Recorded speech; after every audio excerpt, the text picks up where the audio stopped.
Hello and welcome back to our 2D game series.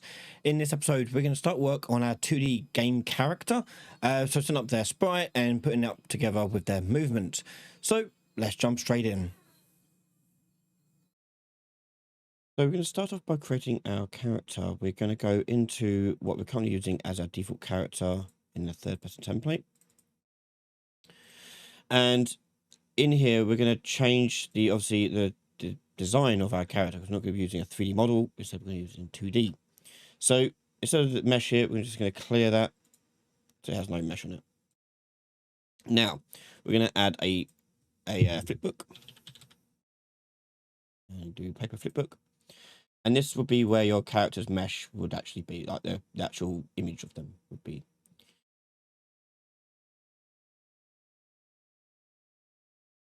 And this would be where the character's design would be when we put it in there a second. Alongside this, we also need the paper ZD animation component. So we go to the add here and search for paper, and you're looking for paper ZD animation. We click on that. And when you click on this as an animation, we do have to set up the render component that's going to be used by the animation component. So this is referring to our paper flipbook here that we just added. So you know, to type in here the name of that component. So paper flipbook, like so. Next thing we need to know is the animation instance class. Now, at the moment, we don't have an animation instance, so we're going to create one of those in a moment. But first of all, let's go down and bring in our hero assets. So I'm going to bring in a character asset that I've got here. And this is a sprite sheet. Hang on, let me just put it into the right folder. And we'll do it here. Okay, and I got this, I paid for this off itch.io, so I do recommend checking out itch. It's got loads of good 2D resources, and it works just fine for what we need to use it for today. So likewise, when we brought in the textures from our background, we need to change the type of rendering this is using so it doesn't do this aliasing effect around the edges. Okay, and then to get rid of that, we need to go to our texture group and change from world to our 2D pixels unfiltered. And you can see there's a lot now sharper edges to our images. Save, close that. We'll close this for now. So likewise with our character and compared to our tile sets, we need to break it all down into individual sprites. So we've got all these individual sprites here. We need to break this down and create flipbooks out of all of these. So we're going to make a little folder for this one, and we'll do that as character. And I'll put that in there. And I'm going to right click on this and go to sprite actions. And we're going to create a extract sprite from this. And hopefully, if you've done this all correctly, you'll see that it will automatically pick out the ones correctly for this. Now, there are going to be some slight errors, like over here, some errors. And also you can see the different sizes and scopes. It kind of looks kind of odd. So you can get around that. What you can do is just change it from auto to grid. And then you just put in the dimensions of the grid. So we've got 1, 2, 3, 4, 5, 6, 7, 8 by 8 square. So number of cells in X, 8. And number of cells in the Y, 8. And the cell width here would be 512 divided by 8. So you literally just type in the sum if you want. Do it all for you. Okay, and now we've got them all separated out, all evenly spaced apart. All good. And we can hit extract. Okay, and there's all my sprites for my character. Excellent. So, with that done, we're going to go and create our first animation setup for the Paper ZD component. So I'm going to create a new folder for his animations. And in here, we need to create an animation source for our Paper ZD. So you go down to Paper ZD and you choose animation source. This would be sort of a bucket where it's going to fetch all of our animations related to the character. So we'll do hero anim source. And if you open it up, you'll see what you can do is you can add in assets here to your browser. But we can only add animation sequences. So let's go back to our thing here and create a Paper ZD animation blueprint and sequence. Let's do blueprint first of all. And we'll choose our source there. hero anim BP. And we're going to create our first animation sequence. So go paper ZD, animation sequence. Choose the source. And we'll do this one, hero idle. And in here, we insert flipbooks. So let's go into our content drawer and we'll find the idle animation we want to use. Right click on this, create flipbook. And we'll do idle. And we'll drag that into our scene here. And there is our animation. Now, we've only got one in here, one frame. But if you have multiple frames, you obviously make it flipbook for multiple frames. You just select the range of them. So which we can do now for when I do the walking animations. Let me find the walking animations. That looks like those ones there. We're going to select all of these, create a flipbook from those, and we'll do walk down. And if you open this up, you can see how this looks. Yeah. So that's how you make one with multiple frames. So I'm going to press hero idle. We're going to make another one. So we'll do one for hero source. It'll be hero walk. And open this up. Okay, so in here we can put in our walk down. Here we are. So now hook this back up to our main character. So I'm going to go back to my character.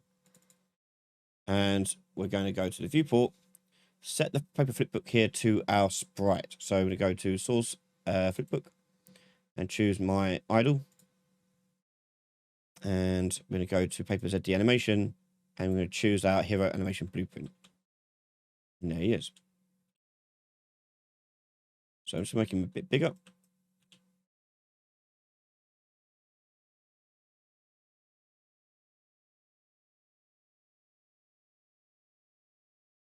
Like that. There we are. Okay, so next we've got the camera setup to do. So the camera is obviously still in third person camera mode. We need to change that around so we can't move it, and we want to make it top down. So I'm going to go to my camera boom for my spring arm, and I'm going to go down and turn off use pawn control rotation, and I'm also going to turn off inherit pitch, yaw, and roll. I'm going to turn all these off. So now when I rotate this around, it's going to be basically fixed in that sort of position. So I'm just going to go, so forwards is this way. That'll be going when we go up. So I want to keep it behind it actually, don't I? And go like that. And the sprite needs to be turned around like this. Okay. Okay. So let's take a look at how that looks in game. So testing out the character, we can see they're moving around. The rotating, which we don't want to do, we're going to change over animation. We'll do it in the next part. But the first thing I want to fix before we get into there is this floor. So at the moment, the character is not going to collide with the floor at all. So let's take a look at how that is working. So one thing you can do when you're looking at 2D games is if you change the lit mode from lit to player collision, you can see how the collision kind of works. So there's the wall stuff we set up. Okay. So we just need to add collision to the floor here too. So let's go back to my lit, and I'm going to go to the tile set for, the tile map for our level. And for the layer that we've used for our background, our floor, we're going to tick to layer collide. I'm going to tick that on. And if I hit save on that, you can see now if I go to lit to player collision, you can see it's now got a collider on the 2D components.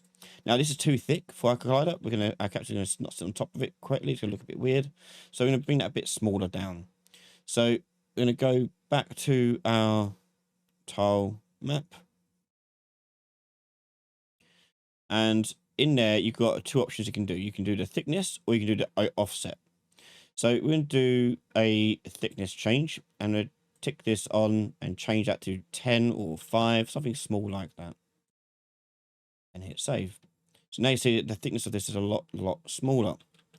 So if I push play now, our character can sit nicely on top of it, and they're going to get bumped into the wall still.